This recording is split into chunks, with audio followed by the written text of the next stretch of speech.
very quickly, then I kind of know who we're talking to and make sure I provide whatever information might be needed. I'm going to go ahead and call on people by name. So if you can listen for your name and then just introduce yourself, your pronouns, your organizations. Start with John Grant. Hi, everybody. I'm John Grant. I'm the Chief Strategy Officer with the Low Income Housing Institute. My pronouns are he, him, and it's nice to see all of you. Thanks, John. Alyssa? Hi, my name is Elisa Chutinsky. I'm the Executive Director of the Sophia Way. Thank you, Elisa. I'll pronounce that correctly. Not a problem. Ann Anderson.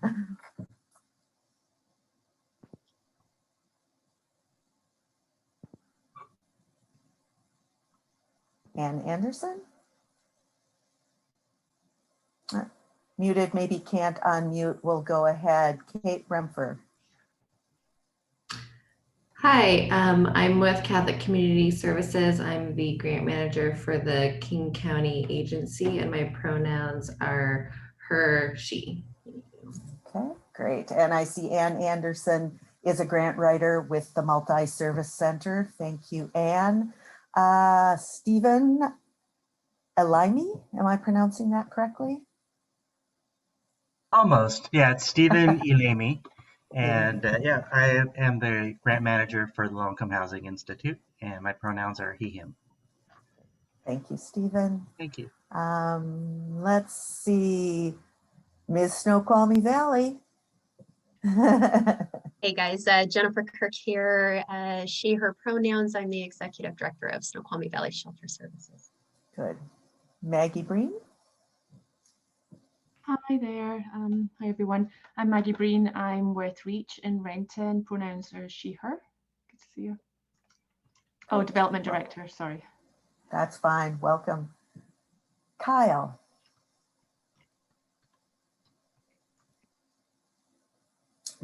He is a grant writer with Solid Ground. Okay, great. Welcome, Kyle. Audrey Fine. Hello, this is Audrey Fine. My pronouns are she, her, and I'm a grant writer with Mary's Place. Mary's Place. Okay, very good. Thank you. And Anne. Hi, I'm Ann Bonnick, she, her pronouns, and I'm the Chief Development Officer at Mary's Place. Okay, very good. Thank you, Anne. And I think I see Roble is here. We're introducing ourselves with what organization we are with. Are you able to unmute yourself? Yes, hi, this is Roble from Program Manager for Muslim Housing Services. Great, glad you could join us today. And I think everyone who is online has introduced themselves. I again am Kate Speltz with King County Homeless Housing and Programs. And I realize I should start my video here. There we go. And you can see my delightful bookshelves behind me. Don't let them distract you. Want to give a little bit of an overview today. This is a shelter rapid rehousing pilot opportunity that we are putting forth. And the idea, very briefly, is rapid rehousing that would be directly connected to certain shelters. This is designed for shelters that are in King County outside of Seattle. And that is because the funds that we are using for these are some special ESG funds that were granted to us specifically because of coronavirus. And so we have funds that are available to us, a relatively large influx of funds, but short-term, temporary, not to be renewed. And because they are short-term funds that are not to be renewed, they're not ideal for setting up something completely new and ongoing because we don't have the ongoing funds for that. However, it's a good opportunity to test something that we know works in other parts of the country. And this will give us an opportunity to test here in King County for about 1.5 years or so to see if this is something that works. And then if it does, we'll be evaluating along the way. We can share the information with the King County Regional Homelessness Authority. And as things move forward, it might be an approach that we want to use more consistently in the future. So most of you will be aware, and I know from your organizations, some of you represent organizations that provide emergency shelter. Others of you are rapid rehousing providers. The way our system works typically is through coordinated entry. Folks have housing assessments completed, and then they move through the coordinated entry process, and households are assigned to various rapid rehousing programs. And those rapid rehousing case managers are working with a caseload of folks who may be located in one particular shelter. They may be living in their cars, a variety of places. And so there's some time that it takes to kind of find and stay connected with folks. The idea here is to have rapid rehousing case managers who are assigned to particular shelters work out of the shelter with the households that are staying in that given shelter. And so the idea being that the folks will be there in the shelter. It's much easier to have that ongoing connection and communication. The rapid rehousing caseworker would be working with shelter staff, and hopefully we would both be able to move households into rapid rehousing more quickly, which is great for those households. It also opens up spaces in the shelter for new households to move in. What we have with this grant is we have funding available for the rapid rehousing, move-in, rental assistance, and for rapid rehousing staff. On the shelter side, we would be providing shelters with sort of a monthly stipend, acknowledging that they're making some space available and doing some extra coordination work. And that would not be for a particular staff or a particular use.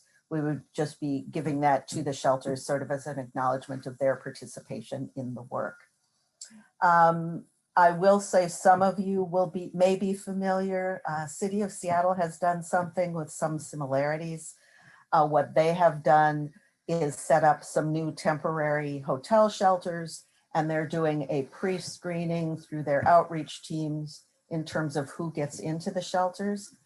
We, with this pilot for shelters outside the city of Seattle, are not doing anything to change the current process by which people get into the shelters. So it will, who is in the shelter will be who is in the shelter. We will be looking to have housing assessments completed on all the households in the shelter so that we have a sense of who's being served in our shelters and who ends up being served with the rapid rehousing resource. We will be looking to use some of the same COVID prioritization factors that are being used in coordinated entry at the current time. Because of the way we are doing this, we have confirmed with HUD, these are federal funds, so we need to confirm what we're doing with HUD, that the way we are approaching this in relationship to coordinated entry, because ESG funds require us to be working with our coordinated entry, but because we will be taking into consideration some of the same factors that are being used in coordinated entry right now, that this is an allowable approach. So the households that will be served are the households who are in the shelter. We're not controlling who gets into the shelter. We would be looking to assign rapid rehousing case managers to a particular shelter or two so that there can be a relationship built up between the staff and staff can work together for the benefit of households. I have been talking and talking rather quickly. I'm going to stop for a moment. I'm going to ask Linda if there is anything I have missed in this initial overview, and then open it up for questions. Hi, all. I think you did a great job, Kate. Thank you. Just wanted to clarify on the rapid rehousing that this would be basically adding another housing advocate to an existing rapid rehousing program, and they would be part of that team, but they would be doing all their work out of the shelter initially, mostly working at the shelter, as we understand, as people get housed, that the advocate would move around somewhat more, but we'd hope that they would be supported by the management of the rapid rehousing program and, participate in trainings and meetings within the rapid rehousing program that they are working with. Thanks, Linda. That does remind me of a couple of things that I failed to mention. So first of all, this is an RFQ, a request for sort of qualifications and interest. It is not an RFP. If you've had a chance to look at it, we're not asking for a lot of detail. We're not asking for budget. What we are asking for is information about, on the rapid rehousing side, we're looking to have rapid rehousing partners who currently operate rapid rehousing. Again, this is a short-term resource, and so we're not looking to start up new rapid rehousing programs, but we are looking to leverage existing rapid rehousing programs. And there was another thing that ran through my head. But if you look at it, you will see we have just some basic qualifications, and then we're looking for kind of an expression of interest and willingness to collaborate as we work on this. We are asking on the rapid rehousing side, how much does it cost your program for one FTE housing advocate? And then we'll negotiate from there. Right, but unlike a request for proposal process where we're asking you for a very detailed, large budget, so Linda's right, we're asking that simple question, but this isn't, you don't need to provide us with a full program budget or anything like that. I'm seeing other folks joining us. Welcome. Just did an overview of this as a pilot project.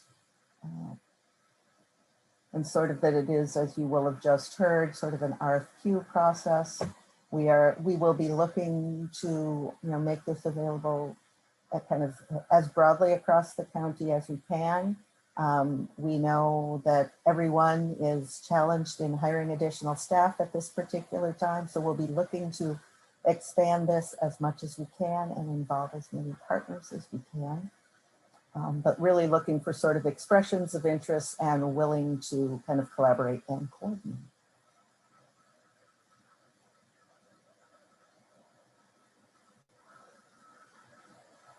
Any questions or comments or points of clarification? Hey, Kate, I had a question for you. It is not uncommon for us to be doing outreach to folks. We have waiting lists for our shelter and our motel vouchers. Do people have to, so if we enter them in HMIS and provide this service, do they have to be actually enrolled in one of our programs in order to receive the rapid rehousing benefit, or can that be done through outreach and just enrolling them in HMIS? The plan for this particular pilot is connecting with people who are in shelter, who are actually in the shelter program. And then for us specifically, because we don't have the rapid rehousing staff, we do have a full-time housing case manager. So in our case, it still stands that we would likely be partnered with Catholic Community Services or somebody else that's already providing that, right? We wouldn't be bringing on an additional staff member or having our housing case manager do it. That is the design at this time. Yep. Okay. Thanks. John, I think I saw you unmute yourself. Yeah, thank you. So you mentioned before that this would be that in the CEA prioritization and the process for routing folks would not be required for the folks that are in the shelter. Can you talk more about how folks get referred into the shelter and how that interacts with CEA, if at all? Yeah, this is across, as it is across all of the emergency shelters in King County. Currently, people do not enter shelters through coordinated entry. They enter all other housing, but emergency shelters, each shelter in their community through their outreach, folks come into shelter in different ways. And so our intention is to not affect any of that right now. We'll just have people coming into the shelters as they typically would, where the sort of COVID prioritization would come into play would be as the rapid rehousing case manager and shelter manager are looking at the roster of folks who are there, taking those elements into consideration. And so for the folks that get selected that are within the shelter for enrollment in rapid rehousing, are they placed into the priority pool, or are they kind of separate from that? It would be separate from the priority pool. So this is separate rapid rehousing dollars, separate. And so that's part of what we're testing right now is just are we able to house people more quickly? Does it work if we have a rapid rehousing case manager who's got a relationship with folks in a given shelter and with the staff in a given shelter? Are we able to move things more quickly? So it's sort of a test. That's great, thank you. And my last question, so how many shelters are you looking at piloting at Cornell? That's a good question, and we are not quite certain. It is a relatively short time frame. We're going to be looking at geography, and we're going to be looking at population. I mean, I think our thought is there would be a fairly decent number of shelters. I can't give you a hard number, but we're not looking to like do it all out of one shelter. Right, we're definitely looking to sort of have a spread. It will depend upon, how much rapid rehousing might be out. How much rapid rehousing staff we can get and how we can move things in that way. All right, thanks, John. Good questions. You have one question in the chat. It's anticipated that the RR staff person be in shelter 40 hours per week, regular business hours? A good question. Not necessarily 40 hours a week. I think I must admit, since I don't operate rapid rehousing, sort of what the hours might be, there might be a little bit of flexibility there. But in terms of a shelter, we're not expecting a shelter to have like a 40-hour-a-week desk or office space. We would, because the rapid rehousing staff will be doing some work out looking for units, et cetera. We'd want them to be able to be there to meet with shelter staff on a regular basis. So you'd have your own little case conferencing. And again, it would depend upon size of shelters. If we had someone, we might have one rapid rehousing staff person who is assigned to 2 shelters, in which case there would sort of be a balance or mix. So I hope I got to the intent of that question for you, Elisa. Let's see. Once a family is housed through this program, do they then lose their spot in the priority pool since they have a place? So if someone, I think the short answer would be yes, if the priority pool is intended for households that would get them into permanent supportive housing, but this would operate in the similar way as other rapid rehousing. Once you were in a rapid rehousing program, then you would no longer be in the priority pool. So I think that answers your question, Roble, but if not, please add to that. Sean, my agency operates a rapid rehousing program, but no emergency shelter. Do we have to find a shelter to partner with for this proposal? Or if accepted, would we be matched with one? Excellent question. So we are not asking you to do any pre-matching yourself. We're looking for rapid rehousing providers to indicate their willingness to participate in the program, and then we would work with you and the shelters that are expressing interest to make a match. Good question.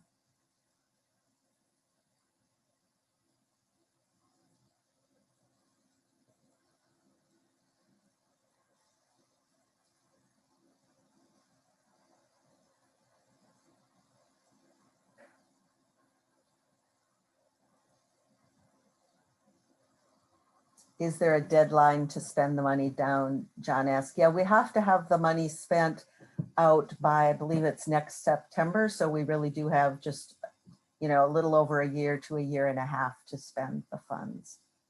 Oh, and I will say for those of you who have concerns, as you all do, about the families that would be housed through this program, through rapid rehousing, when these dollars come to an end, if we still have families who who are in need of some extended rental assistance, we will look to some of our other resources to make sure that the individual households are not just dropped. So we definitely have a commitment to that.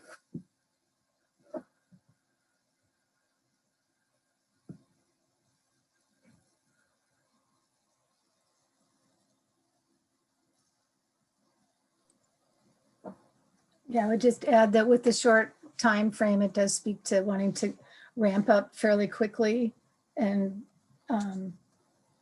get rolling quickly. And I know that takes time to hire staff. So if, you know, if there's people that could be moved around within your team for the rapid rehousing providers, that would be helpful. Yeah, but I think we're looking at whatever rapid rehousing capacity is out there, and we'll hopefully, you know, we'll work with, we're interested in knowing what you're interested in doing. Right, so as Linda says, we're all interested in ramping this up as quickly as possible. And so if we'll have conversations with those of you who are rapid rehousing providers and are interested, and if, you know, we can initially start some of this leveraging some of your existing staff while you're doing some additional hiring, you know, we'll work with you to make things work. We're really excited about this opportunity. We think it's a good thing for us to test as a community. We're glad that we're able to focus some of this, you know, on the shelters and the programs in King County outside the city of Seattle to see what we can do in working with you. I don't know if there are any further questions. I'm guessing not. I'm going to ramble for a moment and give you a chance to raise your hand or type in a question, but we want to thank you for your time today. We want to encourage you to apply, knowing that we're going to be having conversations with you once we get to the point where we will be rolling this project out and talking with you all about the partnerships. So we hope that you will consider applying. And as I've noted, this is an RFQ. It shouldn't take you too long, just expressing your interest and your capacity. If you have questions, I know you are able to ask those. You have the email address for asking questions. We will be, and I'm going to start saying this and then stop talking so Andrea can pick up behind me with the details, but we will be posting questions and our responses from today and any questions that are submitted in writing. And how are people going to be able to have access to that, Andrea? I believe through Zoom grants. It'll be posted as an addendum to the RFQ. So look for that. And also a reminder, and for people that came a little bit late, we are recording this session. So if you missed the beginning explanation of the RFQ, you can go back and listen to it. And that will also be posted on Zoom grants. Thanks, Andrea. I also want to stress because of the quick startup, there's a short turnaround on the deadline. So we're asking people to submit by May 6th, which is next week. And again, it's just a few short questions, really. Mainly, we just want to get your name on the list of who to call back and take the next step.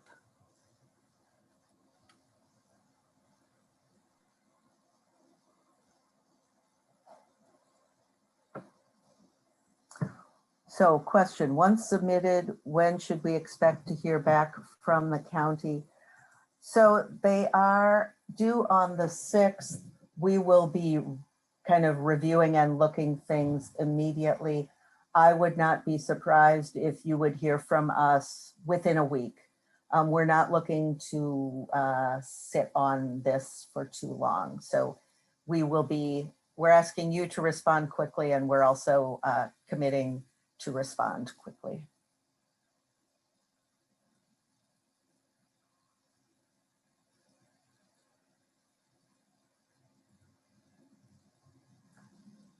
Okay, I'm going to thank everyone for joining us. Oh, Elisa, did you have?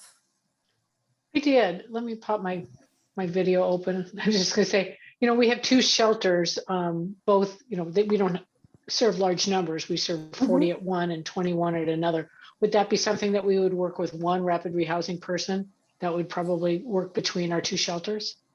Yeah. I mean, that would be, I think your assumption would be, at least my assumption as we're thinking about this, we'd be looking to sort of kind of consolidate relationship and coordination.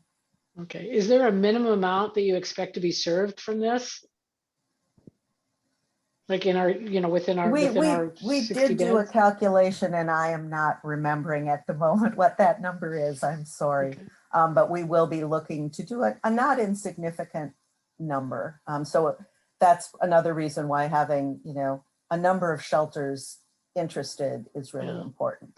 I guess for us, we're concerned about how many of our current clients would actually qualify for rapid rehousing. Right.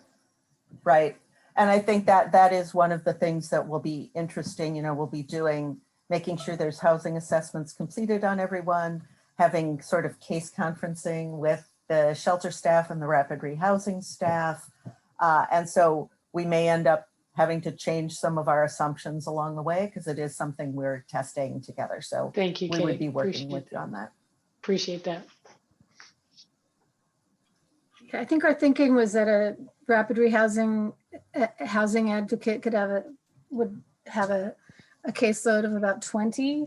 So I think that will be the limiting factor, is how many housing advocates we can bring up to speed in a short time and support within the infrastructure we have now for managing and supporting those folks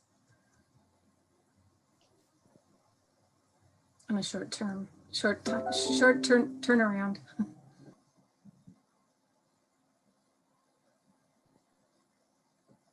Anything else?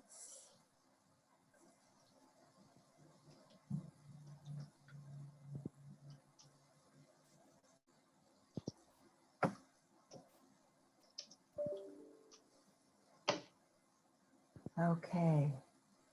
Hearing nothing and having had a moment for meditation, I want to thank everybody for joining us today. Again, this recording will be posted. We will be posting an FAQ with answers to these questions and any others that are submitted to us in writing or that we think somebody should have asked and we want to tell you. And we will get those posted relatively quickly here. Again, we hope everyone will consider submitting a response by the deadline of Thursday, the 6th. Thank you, everyone. Thank you.